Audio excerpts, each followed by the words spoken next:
I am 26 years old and a woman. For my entire life, I have been the quiet one in the family. My sister, Amelia, was the star. She was 2 years older than me, and she shone so brightly that I often felt like I was living in her shadow. She was beautiful, charming, and always knew the right thing to say to get what she wanted. I was the responsible one. The one who got good grades, who saved my money, who never caused any trouble. Our parents adored Amelia. They saw her as a success story waiting to happen, while I was just dependable, reliable, the background character in the story of our family.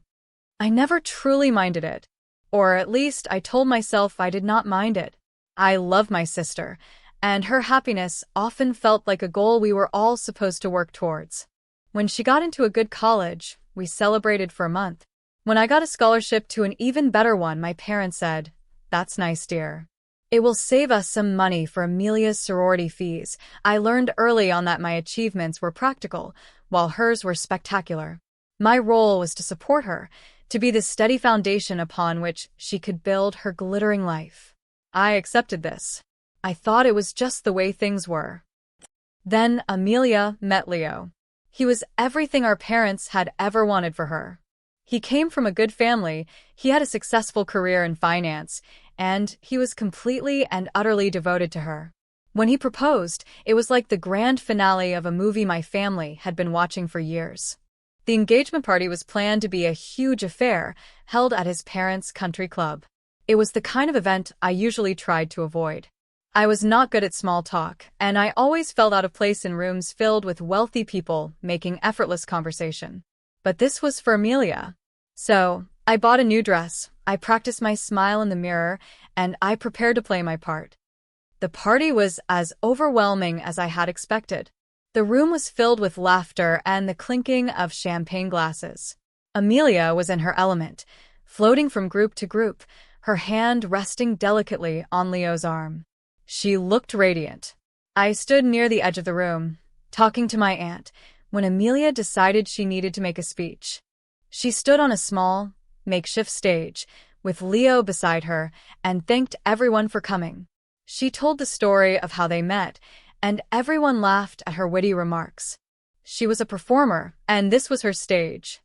I felt a genuine warmth in my chest watching her. She was so happy. Maybe this was it. Maybe this was the moment her life truly began, and all the little anxieties and dramas of her past would fade away. I was content to be a spectator, a happy witness to her triumph. I was about to raise my glass for a silent toast to her future, when her eyes found mine across the room. A strange little smile played on her lips. It was a smile I knew all too well. It was the smile she used right before she was about to say something she thought was clever, usually at my expense. "And I have to thank my family," she said, her voice ringing out across the quiet room. "My amazing parents, who supported me in everything I did." She paused, and then she turned her gaze fully on me. "And of course, my dear sister, Clara." A few people turned to look at me.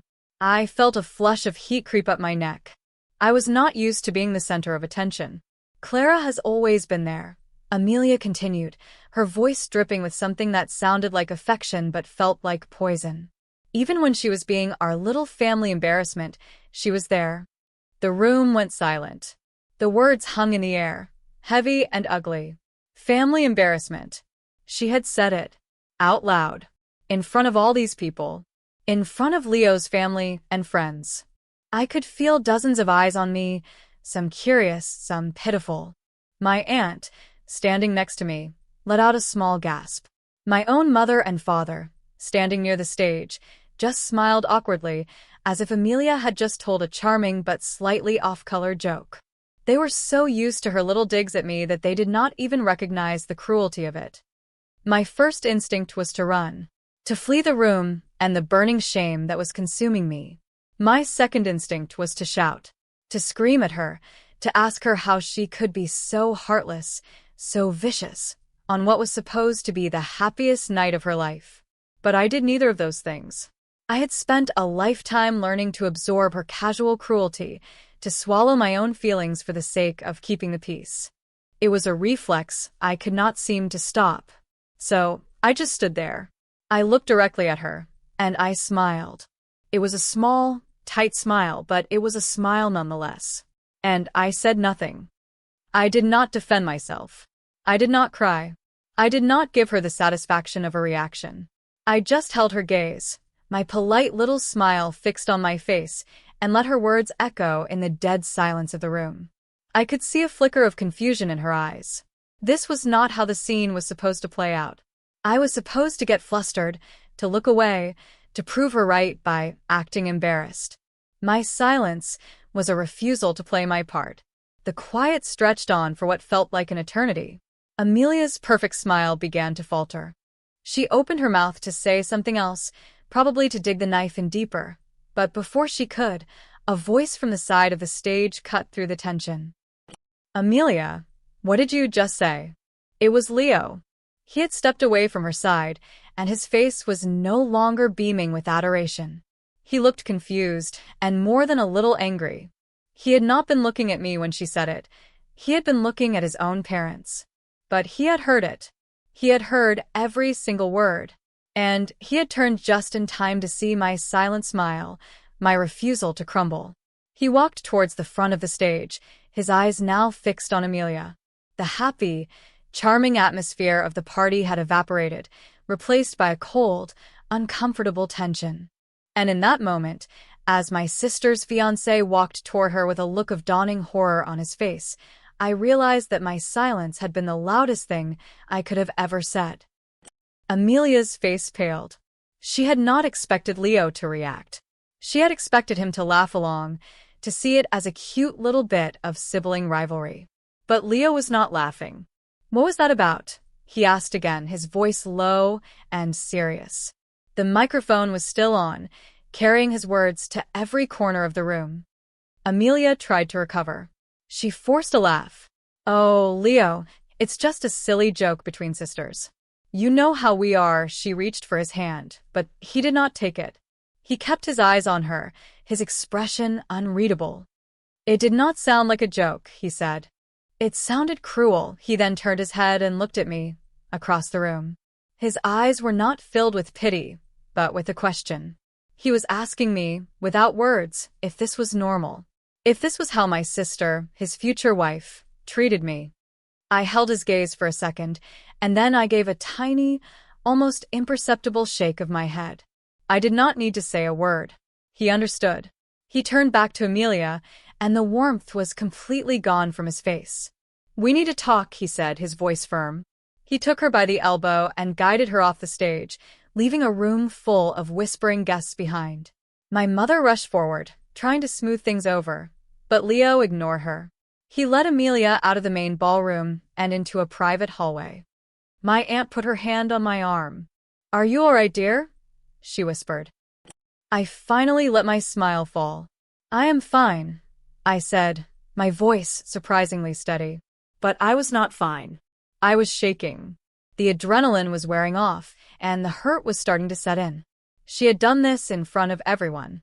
She had tried to humiliate me, to define me to all these new people as nothing more than an embarrassment. And for what? To get a cheap laugh? To make herself feel bigger on her big night? I needed to get out of there. I murmured an apology to my aunt and made my way towards the exit, trying to avoid the curious stares of the other guests. As I passed the hallway where Leo and Amelia had disappeared, I could hear their voices. They were arguing. Amelia's voice was high and defensive. Leo's was low and insistent. I did not stop to listen. I just kept walking. Outside, the cool night air was a relief. I leaned against the stone wall of the country club and took a deep breath. I did not cry. I had promised myself a long time ago that I would not let her make me cry anymore. But the words echoed in my mind. The family embarrassment. Was that really how they all saw me? My parents, who never challenged her narrative. My sister, who wielded it like a weapon. A few minutes later, the door opened and my mother came out. Her face was a mask of strained politeness. "Clara, there you are," she said. "You really should not have made such a scene." I stared at her, completely stunned. "I made a scene?" I asked. I did not say a word. "Your silence was very loud," she replied, wringing her hands. You embarrassed your sister. You know how sensitive she is. It was just a little joke. You should have laughed it off. She called me the family embarrassment in front of 100 people, I said, my voice trembling with a rage I had suppressed for years. And you are telling me I should have laughed. You are taking it too seriously, my father said, joining us. He had that familiar, disappointed look on his face. The look he always gave me when I failed to be the bigger person, when I failed to make things easy for Amelia. You have upset Leo, and you have ruined your sister's big night. You need to go back in there, find Amelia, and apologize. I could not believe what I was hearing. Apologize? For what? For being publicly insulted? For not breaking down in tears on command? The injustice of it was so overwhelming that it almost choked me. They were not defending me. They were defending her. They were not my parents in that moment. They were her enablers. No, I said. The word was quiet, but it felt like a bomb going off in my own head. I had never said no to them before. Not when it came to Amelia. What did you say? My father asked, his voice sharp. I said no, I repeated, a strange sense of calm settling over me. I will not apologize for something I did not do. Amelia was cruel. What she said was horrible. And if you cannot see that, then there is nothing more to talk about. I turned and walked away from them, towards the parking lot. I could hear my mother calling my name, her voice a mixture of anger and panic, but I did not stop. I got into my car, locked the doors, and just sat there for a moment, my hands shaking on the steering wheel. This was it. This was the moment everything changed. The carefully constructed peace of our family had been shattered, not by Amelia's words, but by my refusal to accept them. I had stopped playing my part, and I had no idea what was going to happen next. The next day, my phone was flooded with messages. My mother sent a dozen texts, each one more frantic than the last, telling me I was tearing the family apart.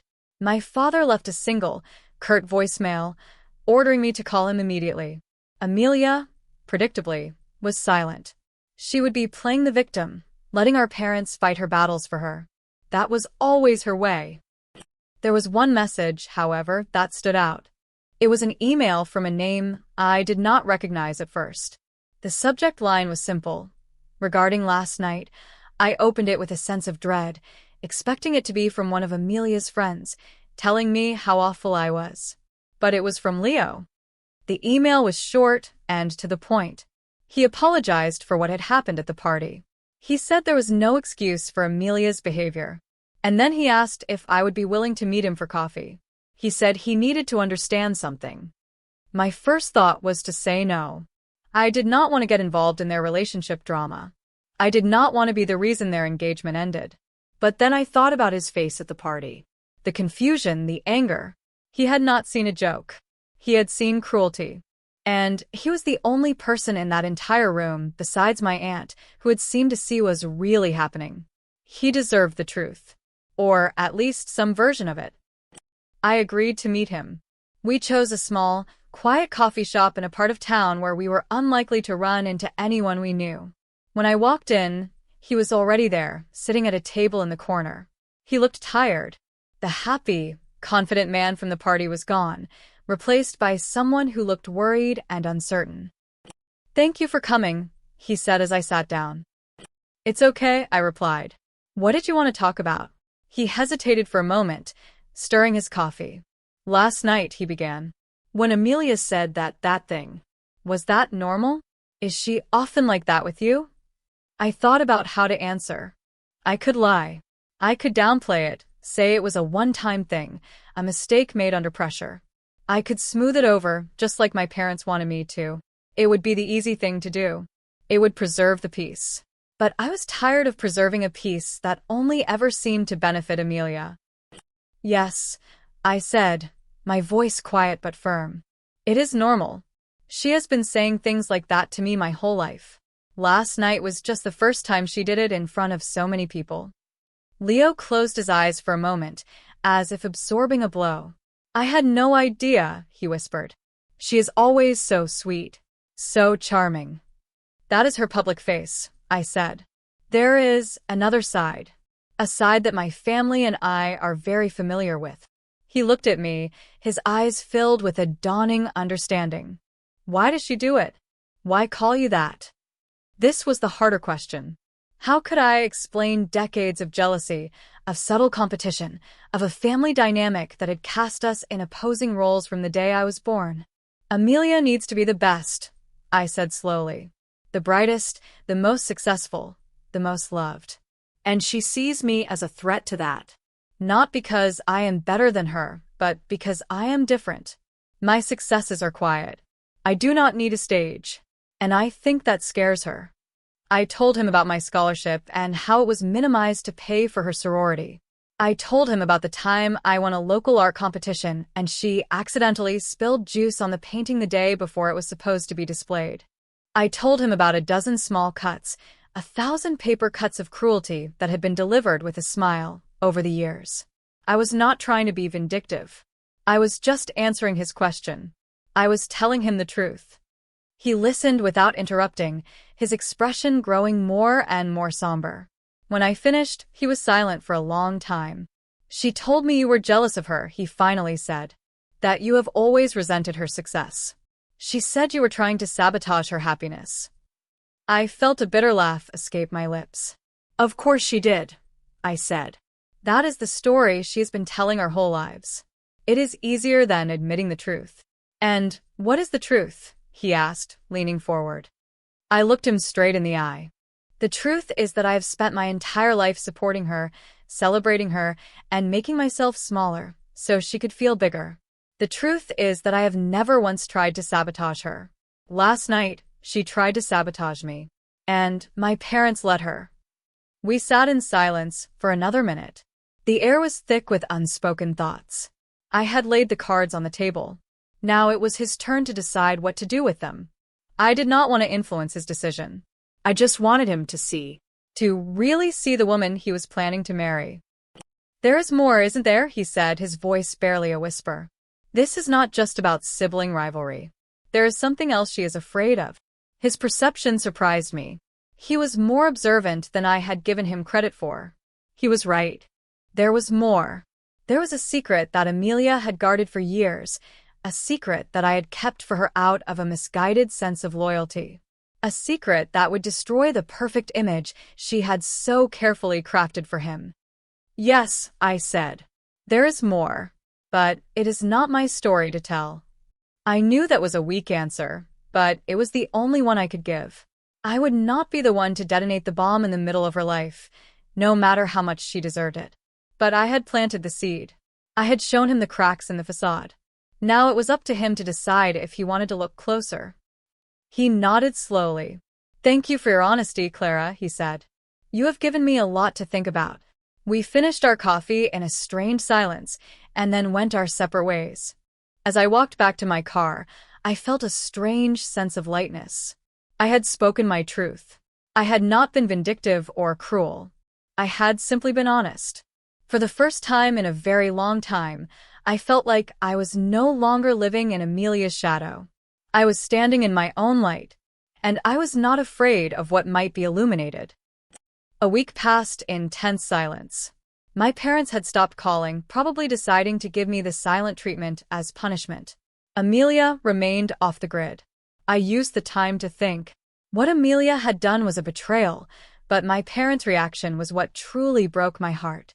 They had chosen a side, and it was not mine.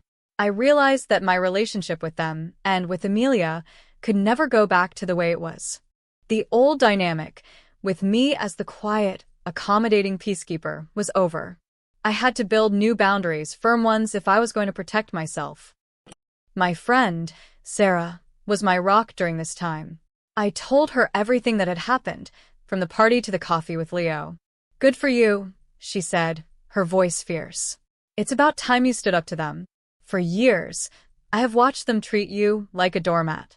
I did not even mean to, I confessed. I just froze. The silence was an accident. It was not an accident, she corrected me. It was instinct. Your instinct was finally telling you to stop playing their game. And it worked. You threw a wrench in their whole system. She was right. The The system relied on my compliance. The moment I withdrew it, the whole machine started to sputter. But Sarah also gave me a warning. "Be careful, Clara," she said. "Amelia is like a cornered animal right now. She is going to come out swinging. And your parents will be right there with her, making excuses." Her words proved prophetic. A few days later, I got a call from my mother. Her tone was no longer angry. It was saccharine sweet, which was always a warning sign. "Clara, honey," she cooed. "We have all had some time to cool down. I think it is time we put this silly business behind us. Amelia is very upset. She feels terrible about what happened." "Does she?"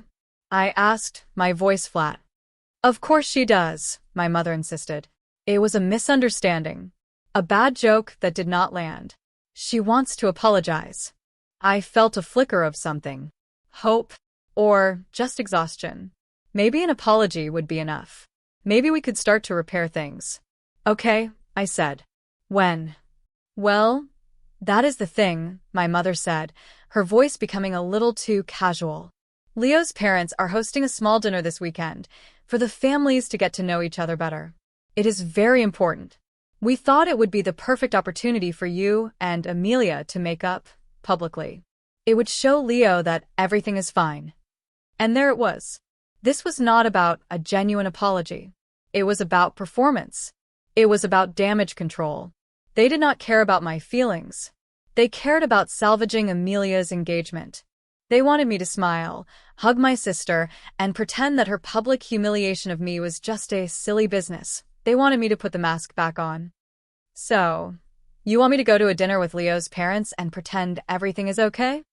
I asked, just to be sure I was understanding her correctly. "Exactly," she said, relieved. "It would mean the world to your sister. And it would smooth everything over with Leo. He has been a bit distant since the party."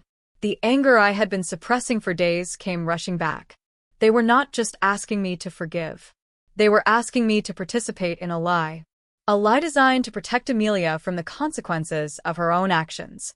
They were asking me to help her deceive the man she was supposed to marry. "No," I said, the word sharp and final. There was a stunned silence on the other end of the line. "Clara, do not be difficult," my mother said, her sweet tone vanishing. "This is not about you. This is about your sister's future." "It is always about Amelia's future," I shot back. "What about my dignity?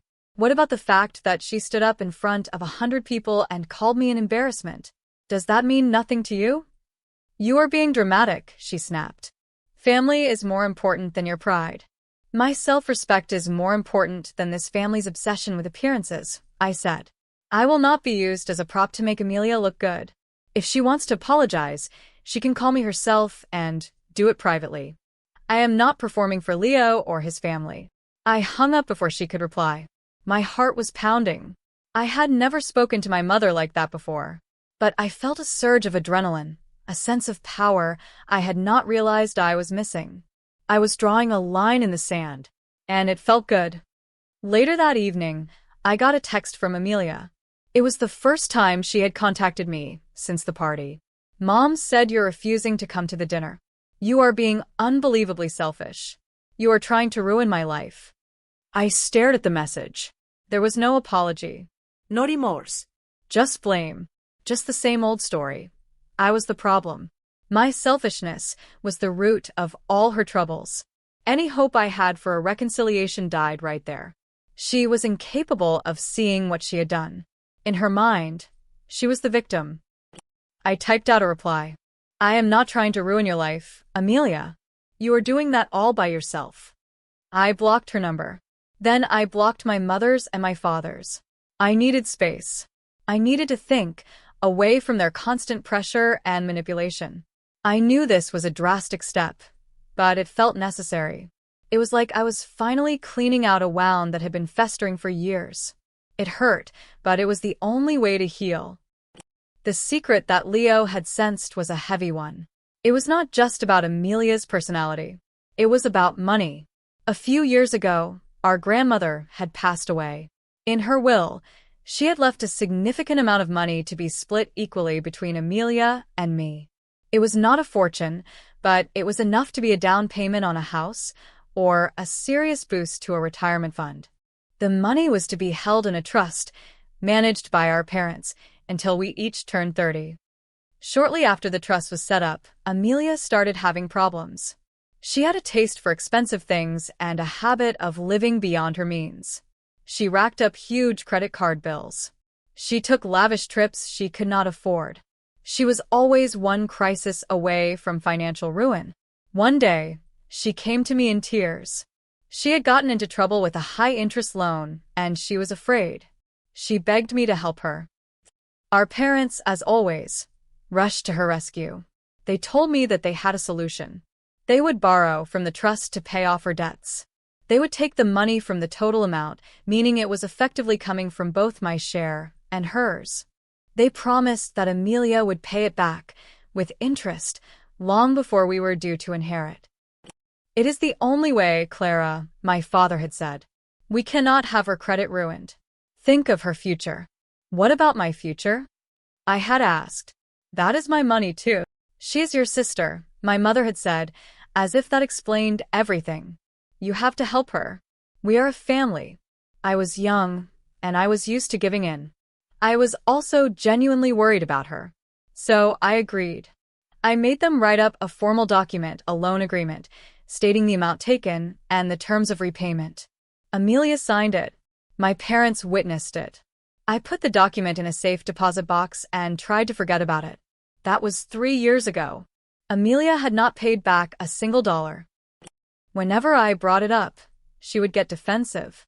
She would accuse me of being greedy, of not trusting her. Our parents would back her up. Give her time, Clara, they would say. She is trying to get on her feet, but she was not trying. She was spending more money than ever, all while her debt to me, to the trust, grew larger. This was the secret. Amelia was not just a charming socialite with a sharp tongue. She was financially irresponsible to a dangerous degree. And she had effectively stolen a large sum of money from me, with our parents' blessing. I knew that she was terrified of Leo finding out. His family was wealthy, but they were also fiscally conservative.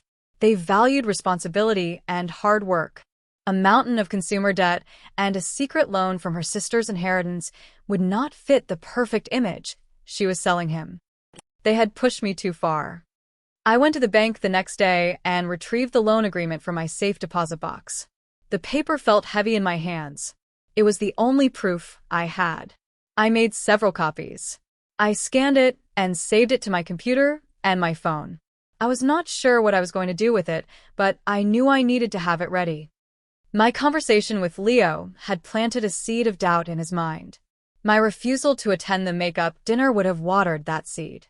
He was an intelligent man, a man who worked in finance. He would be starting to ask questions, and Amelia would be getting more and more desperate to keep him from finding the answers. I decided to take a small step. I sent a simple, polite email to my parents. I would like to schedule a meeting to discuss the repayment of the loan from the trust. According to the agreement, payments were supposed to begin 2 years ago. We need to establish a formal repayment plan immediately. I attached a scanned copy of the signed agreement. I did not mention Amelia. I did not mention the party. I kept it cold, professional, and entirely focused on the financial matter. I was no longer asking. I was demanding. I was treating it like the business transaction it was supposed to be. The response was faster than I expected. Within an hour, my father called me. He did not sound angry. He sounded scared. "Clara, what is this?" he asked, his voice strained. "Why are you bringing this up now? You know Amelia is under a lot of pressure with the wedding." "The wedding is irrelevant to a financial agreement made 3 years ago," I said calmly. "She has had 3 years to begin repayment. She has not. I am no longer willing to wait. You are trying to blackmail her," he accused, his voice rising. "No," I said, my voice remaining steady. "I am enforcing a contract. The one you witnessed. The one you encouraged me to agree to. You told me it was the responsible thing to do. Well, this is me being responsible." There was a long pause. I could hear my mother talking in the background. "This could ruin everything, Clara," my father said, his voice pleading. Leo's family, they would not understand. Then perhaps Amelia should have thought of that before she spent the last 3 years ignoring her obligations, I replied. And perhaps she should have thought about it before she decided to publicly humiliate me. This is revenge, he said, his voice filled with disgust. No, Dad, I said, and for the first time, I felt a deep, profound sadness for him. He was so blinded by his love for her that he could not see the truth. This is a consequence. It is time for Amelia to finally face 1 inch.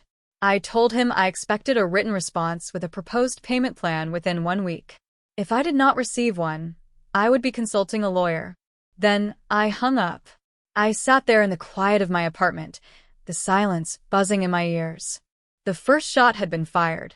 The war for my own self-respect had begun. The next few days were a strange mix of liberating and terrifying. I felt free from the constant weight of my family's expectations, but I was also acutely aware that I had just alienated the only family I had. Sarah was my lifeline. We talked every day. She reminded me that what I was doing was not just about the money. It was about reclaiming my own narrative. They have spent your whole life telling you who you are, she said during one of our calls. The quiet one, the responsible one, the boring one. Now you are finally showing them who you are and they cannot handle it. Meanwhile, the situation with Leo was escalating, though I only heard about it indirectly. My aunt called me, her voice hushed and worried. Clara, what is going on? She asked. Your mother is a wreck. She said you are threatening to sue Amelia. I explained the situation to her calmly, focusing on the loan agreement and the broken promises. My aunt had always been the most neutral member of our family. She loved both Amelia and me, but she was not blind to my sister's flaws. Oh, dear, she sighed when I finished. I had a feeling there was something more going on. Amelia has always had a complicated relationship with money, she paused. Leo called me yesterday. This caught my attention. He called you? Why? He was asking questions, she said. About Amelia. About your family dynamic. He said he was trying to get a clearer picture of things. He mentioned that Amelia had told him you were financially unstable and had always been jealous of her. I felt a cold fury wash over me. Of course. That was her next move. Not only was I the family embarrassment, but I was also the financially unstable, jealous sister. She was not just discrediting me. She was projecting her own failings onto me. And what did you tell him? I asked, trying to keep my voice even. I told him the truth, my aunt said simply. I told him that you're the most financially responsible person I know, that you have worked hard for everything you have. And I told him that if anyone was jealous, it was the other way around. Amelia has always been envious of your independence, of the fact that you do not need anyone else's approval to feel good about yourself. I was so overwhelmed with gratitude that I could barely speak. Thank you, I whispered. You are my niece, Clara, she said warmly. I am not going to let them paint you as something you are not. Her words gave me strength. I was not alone in this. There was at least one person in my family who saw the truth. The deadline I had given my parents was approaching. I had not heard a word from them. I suspected they were calling my bluff, assuming I would not actually go through with contacting a lawyer. They had underestimated me. They had mistaken my years of quiet compliance for weakness. They were about to find out how wrong they were. 2 days before the deadline, I got another email from Leo. It was even shorter than the first. Clara, I need to see you. There is something you need to know. It is urgent. We met at the same coffee shop. This time, he looked more than just tired. He looked shaken. He was holding a thin file folder in his hands. What is it? I asked as soon as I sat down. He pushed the folder across the table towards me. Amelia told me that you had been harassing her for money, he said, his voice tight. She said you were making up a story about a loan to try and extort her before the wedding. She showed me her bank statements, trying to prove how responsible she is. My blood ran cold. She what? She tried to lie, he said, but she is not very good at it. She showed me statements from one account, but I could tell there were large transfers happening that were not accounted for. So, I did something I am not proud of. I had a private investigator do a background check on her. A financial deep dive. He tapped the folder. This is the report. It turns out she does not just have credit card debt. She has multiple high-interest personal loans. Her car is about to be repossessed. And her credit score is abysmal. She has been hiding a massive amount of debt from me. I was speechless. I had known she was bad with money, but I had not realized the extent of it. But that is not the worst part, he continued, his voice dropping. The investigator found something else. A large payment made from a trust account to a loan company 3 years ago. A payment that matches the exact amount you told me she borrowed. He opened the folder. Inside was a copy of a bank transfer record. It showed the money leaving the trust account and going directly to pay off one of Amelia's predatory loans. It was irrefutable proof. My parents had not even given the money to Amelia. They had paid her debt directly from the trust. The loan agreement I had was not just a piece of paper. It was the record of a transaction that Amelia was now trying to pretend never happened. She lied to me, Leo said, his voice hollow. She has been lying to me this whole time. About her finances. About you. About everything. He looked up at me, his eyes filled with a mixture of anger and regret. She is so desperate to keep this secret that she was willing to destroy you, to paint you as a villain, to protect herself. She told me you were the family embarrassment, but the whole time she was the one who was ashamed. I finally understood the depth of her panic. Her entire future, her entire carefully constructed fantasy, was built on a foundation of lies. And I was the one person who could bring it all crashing down. Her cruelty was not just casual anymore. It was a calculated act of self-preservation. What are you going to do? I asked quietly. He closed the folder. I do not know, he said. But I cannot marry someone I do not trust. And I cannot be part of a family that would allow one daughter to destroy the other just to maintain an illusion. He looked at me again. The dinner with my parents is tomorrow night. Amelia and your parents think it is happening. They think it is their chance to fix everything, to get you to play along and convince me that it was all a big misunderstanding. A plan began to form in my mind. A cold, clear plan. They wanted a performance. They wanted me to show up and play a part. Well, I would. But I would not be playing the part they had written for me. I will be there, I said. Leo looked surprised. Are you sure? You do not have to put yourself through that. I know, I said, a new kind of confidence solidifying within me. But I think it is time for the truth to have its own public performance. They want a show? I will give them a show. The day of the dinner, I was surprisingly calm. I chose my outfit carefully, a simple, professional dress. I did not want to look like a victim, nor did I want to look like I was celebrating. I wanted to look like someone who was there to handle business. I made copies of the loan agreement and the bank transfer record that Leo had given me. I put them in my purse. When I walked into the private dining room at the restaurant, they were all there. My parents, Amelia and Leo's parents, a pleasant-looking couple named George and Eleanor. Amelia was in the middle of telling a charming story. When she saw me, her face froze for a fraction of a second before breaking into a brilliant, false smile. Clara, she exclaimed, rushing over to hug me. It was a theatrical embrace, meant for the benefit of Leo's parents. I did not hug her back. I just stood there, rigid, until she let go. I am so glad you came, my mother said, her eyes boring into mine with a clear warning. Behave. I would not miss it, I said, my voice neutral. I was introduced to George and Eleanor.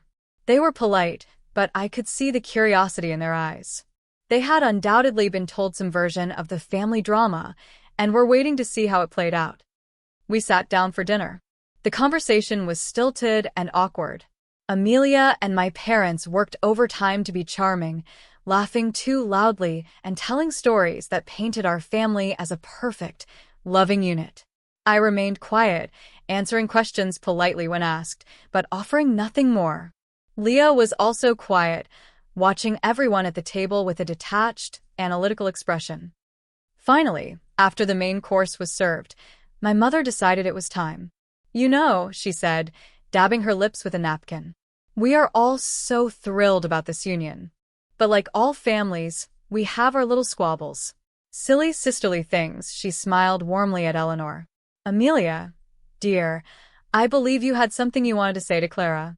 This was it. The moment of the forced apology. Amelia turned to me, her eyes glistening with crocodile tears.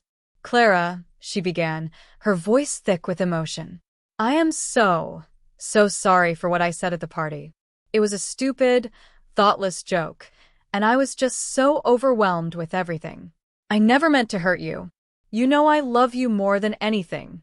Can you ever forgive me? It was a masterful performance. She looked genuinely remorseful. If I had not known better, I might have believed her. I could see Leo's mother, Eleanor, looking at me expectantly, waiting for me to accept the apology and complete the touching scene of reconciliation. I let the silence hang in the air for a moment, just as I had at the party. Then I looked at Amelia, my expression calm and unreadable. I appreciate the apology, Amelia, I said, my voice clear and steady. But if you are truly sorry, then I am sure you will have no problem telling me when I can expect the first repayment on your loan. The effect was instantaneous. Amelia's face went from remorseful to horrified. My mother gasped. My father choked on his water. George and Eleanor exchanged a confused look. Loan? Eleanor asked, her brow furrowed. What loan? Oh, it is just a small family matter, my mother said quickly, trying to wave it away. It is actually quite a large family matter, I said, turning to Eleanor. 3 years ago, Amelia found herself in some significant financial trouble. Our parents decided to help her by paying off her debts directly from a trust fund our grandmother left for us. It was agreed that the money, which was taken from both my share and hers, would be treated as a formal loan. Amelia signed an agreement to repay it. I reached into my purse and pulled out a copy of the loan document. I placed it on the table in front of George. This is the agreement, I said. As you can see, she has not made a single payment. Amelia was staring at me, her face ashen. You are lying, she stammered. That is not true. She is making it all up. She is just jealous.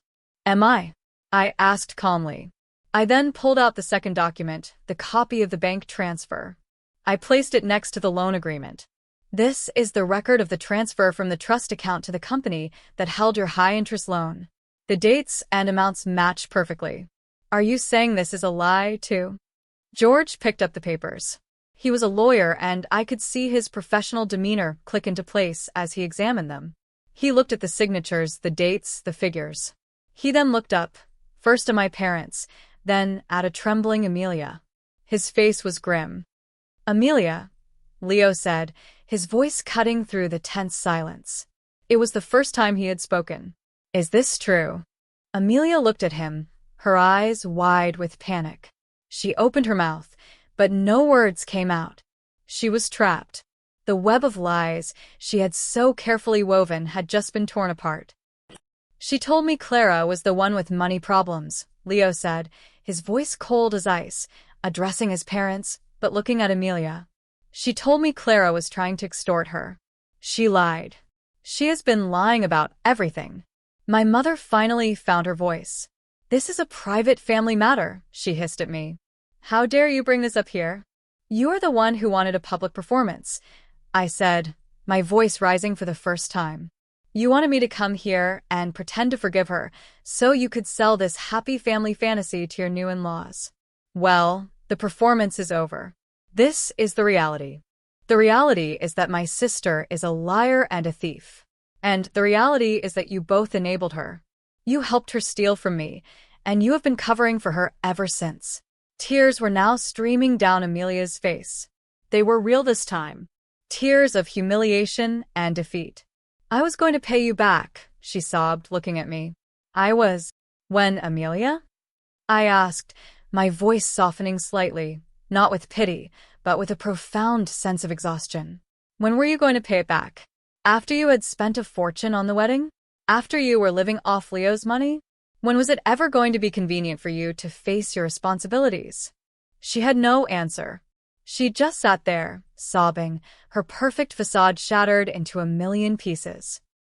Eleanor, Leo's mother, finally spoke. She looked at my parents, her expression one of deep disappointment. "I think we have heard enough," she said, her voice quiet but firm.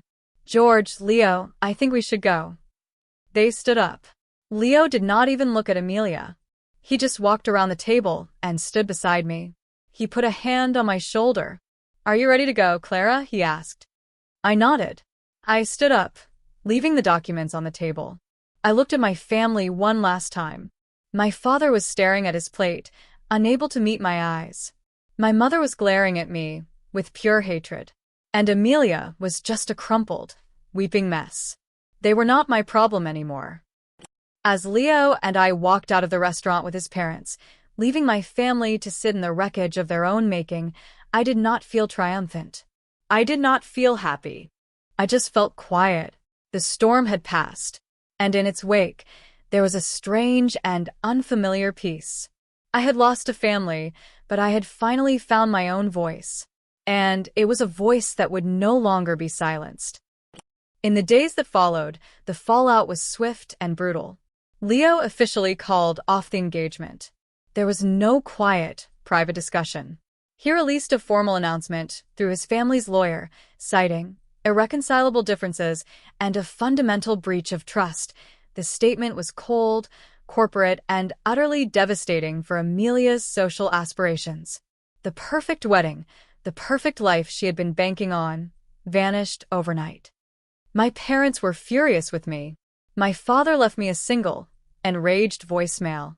He called me a traitor, a destructive, vengeful person who had ruined my sister's life out of spite. He said he was ashamed to call me his daughter. I listened to the message once, then deleted it. It hurt, but it was the kind of clean, sharp pain of a necessary amputation. The limb was already diseased. I was just finally cutting it off. My aunt called to check on me. "Your mother and father are telling everyone that you and Leo were having an affair," she said, her voice heavy with disapproval for them, not me. "They're trying to spin a story where you were the villain all along, seducing your sister's fiancé to get revenge." "Let them," I said, and I was surprised by how little it bothered me. Anyone who knows me will know it is a lie. And anyone who believes them is not someone I need in my life.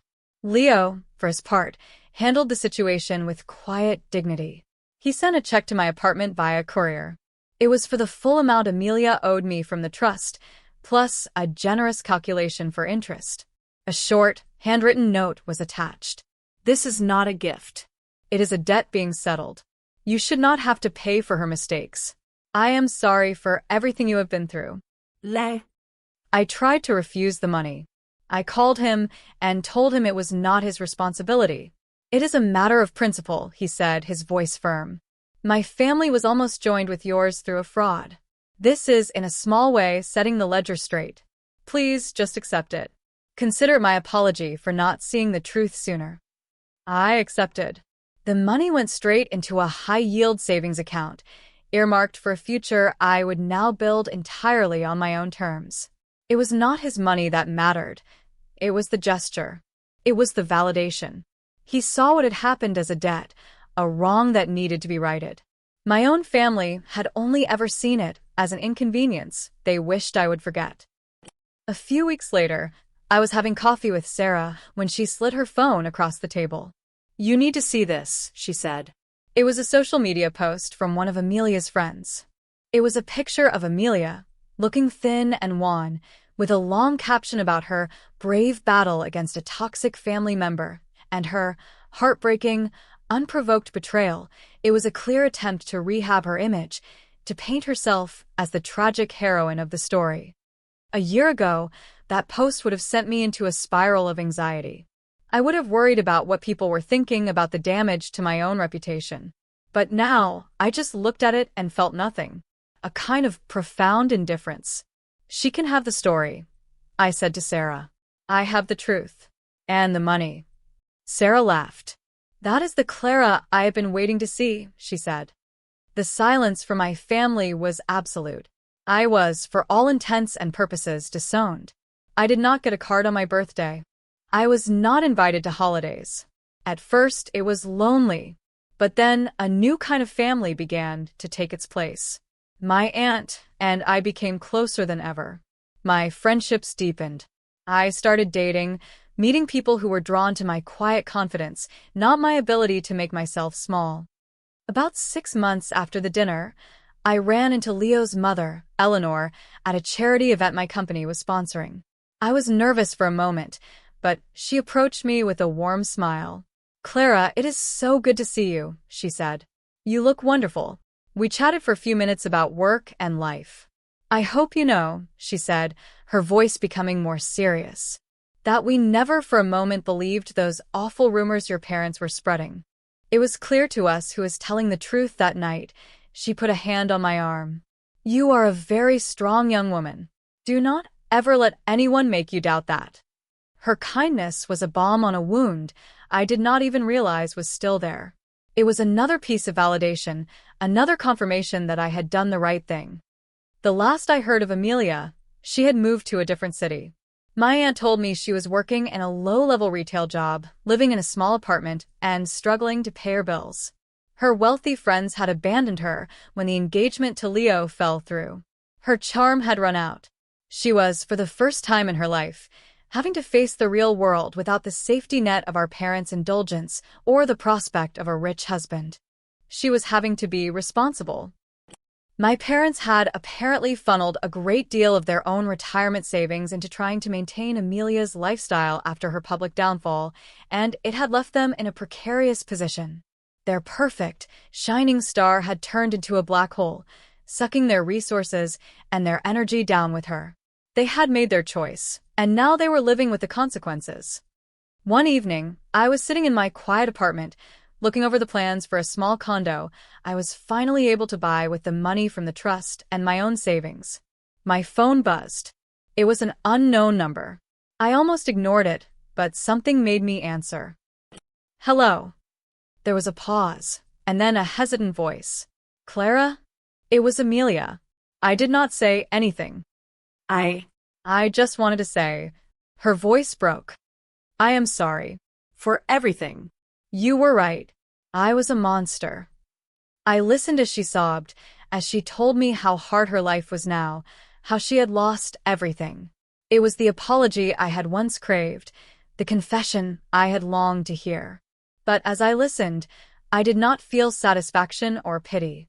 I just felt a distant sadness. Sadness for the sister I once loved, and for the sister I never really had. "I hope you can find a way to be happy, Amelia," I said, my voice gentle but firm. I truly do. "But my life is peaceful now, and I am not letting you back in." I ended the call. I blocked the number. I looked back at my condo plans. The storm was over. The sky was clear. And for the first time, I felt like the star of my own story.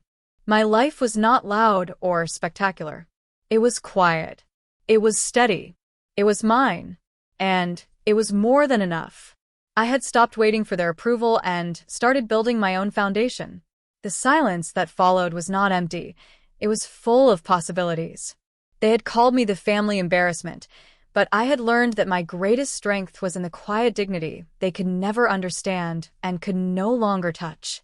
The peace I felt was my victory.